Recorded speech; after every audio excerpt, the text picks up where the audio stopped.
The Goat House is back with my favorite picks and locks for the wild card round of the NFL playoffs here every week. With this video, we have loads of content covering the playoffs, but the offseason as well, so check it out, but let's break down my picks. My favorite picks against the spread, I'm going to go with the Bucks -3. That's my favorite one. I do like the Packers +4.5. My favorite, Tampa -3, for several reasons. They're at home. The experience difference. You look at everything's new for the Commanders. They have a rookie quarterback, but new staff. There's a lot more experience on that roster and with the coaching staff of the Tampa Bay Buccaneers when it comes to the playoffs, being at home, being an explosive team. Really only one weakness for the Buccaneers, and that's pass defense. So the Commanders will have to attack that, and they definitely could have success through the air. But when you watch the Commanders, it feels like they need that run game to be a big-time factor for them to play at their best. And the Bucs do such a good job stopping a run. Look at the Commanders. What are they struggling with right now? They're struggling to stop the run. In the playoffs, teams that typically struggle to stop the run, they struggle to win playoff games. This is kind of how it is. So Bucs got to run Bucky Irving, and they'll do that. He's very explosive, but they can win through the air as well. Very predictable man coverage coming from the Commanders. So I like the way the Bucs match up. Just X's and O's on the field. I like that they're home. I like the experience difference. They won a playoff game last year. They handled the Commanders earlier this year. Doesn't mean a whole lot, but that's my favorite one. Packers +4.5. They have a shot to win that game against the Eagles. Matt LaFleur always has tricks up his sleeves, for the playoffs. Very good game planner.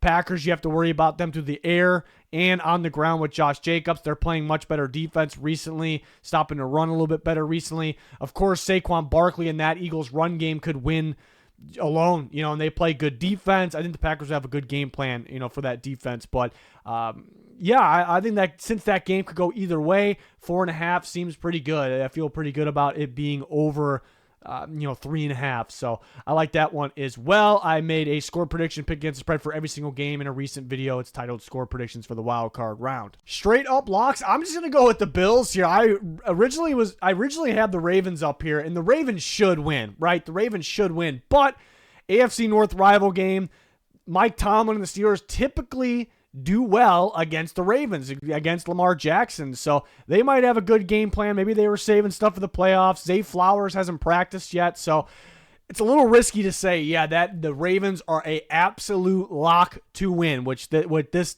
page is all about right here. So close, didn't do it. Bills the only one. The only risk for the Bills here they might take, they might try to save stuff for the other more important rounds, and that could backfire on them. I still think you're just going out and playing ball. They're just the much better team to win the game. The lack of experience from the Broncos. The Bills can win in so many different ways with the pass, with the run, with James Cook and the other running backs, but with Josh Allen as well. And defense should get some pressure. I think the Broncos are playing a little bit better midseason than they are right now. In Buffalo, cold, hostile environment. Yeah, it'd be tough. So I'm going to go the Bills with my straight up lock, our weekly pick show with the other guys. Some of us picked some upsets, and we had a lot of fun, so check that out. It's on the channel. I threw in a best money line pick. I was tempted to go Packers here, but I like the Texans. +136, realistic shot to win. To me, that's a 50-50 game, but apparently that's quite bold because it feels like right now everybody and their mother even are taking the Chargers. The Chargers very well could win. I'm feeling Houston in Houston. I know they're struggling lately. The Chargers are picking it back up. Chargers, the offense kind of goes cold sometimes. The defense seems to be good, much better than expected. But, it feels like you can run the ball on them. I think Joe Mixon has a really good day on the ground through the air. I think Stroud and Nico Collins do enough.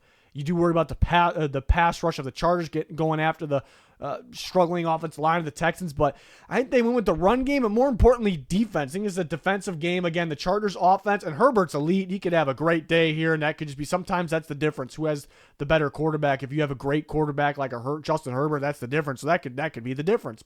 And they're better with J.K. Dobbins in there, but DeMeco Ryans is a really, really good defensive coach, and Chargers got really good legendary coaches too, like Harbaugh, but DeMeco Ryans is a fantastic, experienced, smart game planner in the playoffs. He really is, and it's been proven. And I think that it'll be a factor against an offense that kind of goes cold sometimes. They stop the run very well. You look at all the pass rushes in the playoffs. Danielle Hunter, Will Anderson, Danico Autry, that might be it. That might be the one. So I think they could be a factor. They got playmakers in the secondary all over the place. Remember, Azeez Al-Shaair was out suspended while they were struggling a little bit. He's back playing. They got a pretty good group at the linebacker position. So this is going to be a defensive game. I like DeMeco Ryans' game plan and the playmakers that he has, along with Joe Mixon on the offensive side. I have the Texans winning at home. This is in L.A. I'd be a little, or maybe it wouldn't be at L.A. because what's going on there. But give me the Texans in this one. I can't guarantee they'll win, but that's some pretty decent odds there. For them to win. The Packers are another good underdog pick. Maybe the Rams are another good one if you're feeling absolutely crazy. The Steelers, but the upsets I picked, the Texans and the Packers, but I've been back and forth with the Packers game. Don't forget to subscribe, turn notifications on, hit that like button while you're at it. We have full NFL coverage covering the playoffs in the offseason right now. We're going to get into the coaching stuff as well. It's a lot of fun. We got you covered. But total locks, yeah, there isn't one that's like, yes, that is amazing pick right there. But I'll go Steelers-Ravens under, especially now, even though my total is just under that. It's close. But now we're learning that Zay Flowers, still hasn't practiced, so he's likely out. The Steelers usually do a great job game planning for Lamar Jackson and the Ravens. They know it's going to be all about Derrick Henry first, but they're going to be able to do other things. But no, Zay Flowers is a big factor.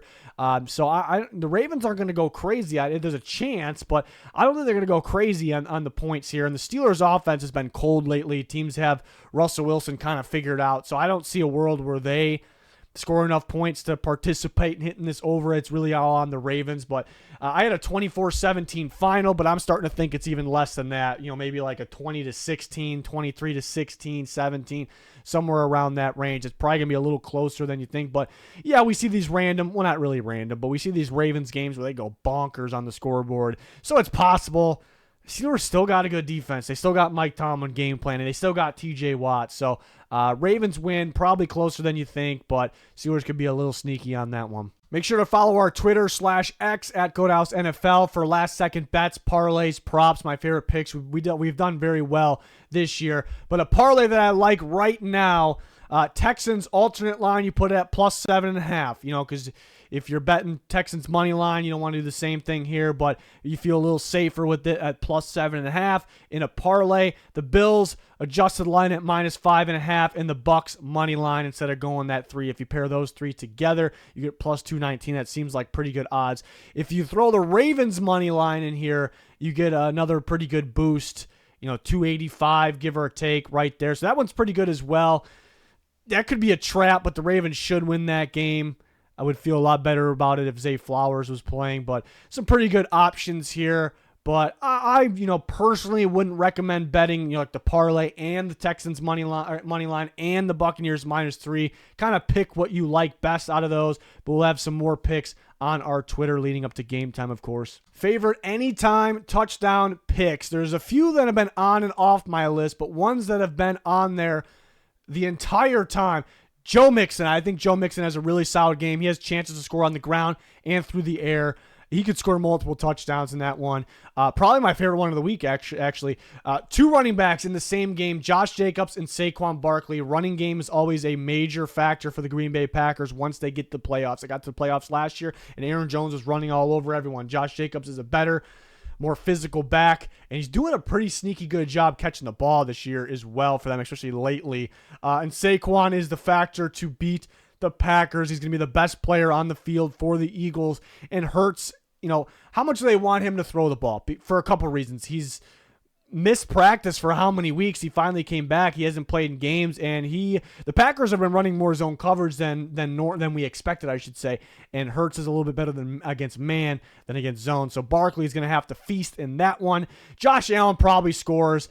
Part of me was thinking, the first 3 of the guys that have been on my list the entire time. So Josh Allen, Justin Jefferson are kind of just additions now, but first I was thinking, maybe they want to save Josh Allen. That's still a factor. Maybe they want to save his health. They got to make sure he's okay. They think they can win this game without having him go off. But if they get anywhere near the goal line, he's going to easily get it in without any threat of getting injured. And Justin Jefferson's probably, star play. You got a star player here. When star players kind of have off games, it wasn't all on him, mainly Darnold last week. They go off the next week. He went off against the Rams last time. They struggled against the Lions man coverage.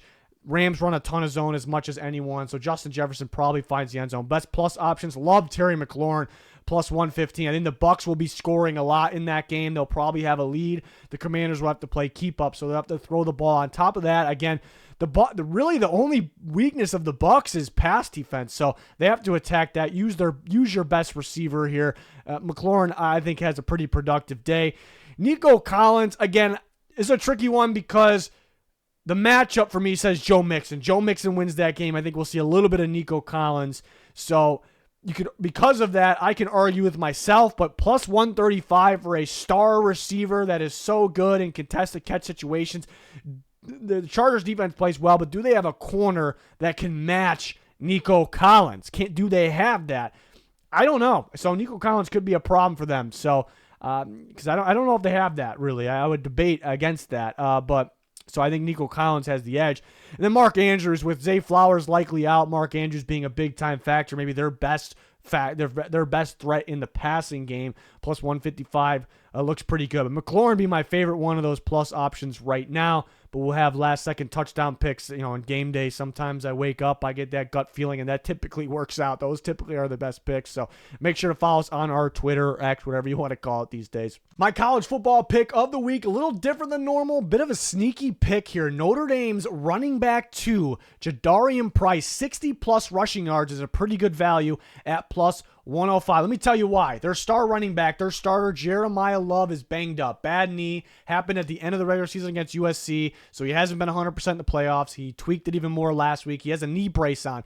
Supposed to play. I think he's going to be more limited than everyone thinks. And Price is a damn good running back. Probably would start on most other schools. He already plays a bit. He's going to get an increase in snaps and carries. He's a home run hitter. He bounces these runs outside and he can take off, and he leads all of college football in yards after contact. Penn State's only weakness on their very good team, very good defense, only weakness, they missed some tackles actually. So Price, believe it or not, yards after contact leader, home run hitting type of guy, more carries than he already gets. 60 rushing yards seems very, very, I'm tempted to go more, like 70 plus rushing, 80 plus rushing, tremendous odds, but this is really good value here on what should happen. His touchdown odds, single touchdown, is at the same thing. So I thought about that. I think he breaks a run at some point, which it could be a touchdown, but would make this one a little bit more likely. But I think it's a sneaky good pick for some good value there. Again, even I thought about Riley Leonard rushing as well. He's more likely to score a touchdown than Price. He'll probably get a big amount of yards as well. So Penn State's game plan maybe more so towards Leonard. So it's be an interesting one. Between usually I pick games with the spread. Notre Dame is, right around -1, 1.5. I have them winning, but they're so beat up. Penn State's a little beat up as well. This game could go either way. Thought about the under, but I could see a scenario where both teams are scoring more than expected, but the under should hit. The other game, Ohio State's been rolling. Texas is a much different matchup than the other teams they face. So Ohio State, the way they're playing right now, they're by far the most dominant team. They should win it all. But which Ohio State shows up? Is Texas a weird matchup for them? Did Texas save some things the past couple weeks? So there's some questions there where I wouldn't touch that. So it's a little tricky. I think going with this sneaky bet here in Price is a pretty good one here. But always have more picks for our Twitter subscribers and on Twitter in general, so make sure you follow us there. We did a recent mock draft, updated, feel really good about it. Check that out. It's up on the channel, along with a lot of playoff and off-season content, so you can check that out as well. Like, subscribe to notifications on me. Much appreciated, but that's going to do it for this one. Thanks for watching. Goodbye.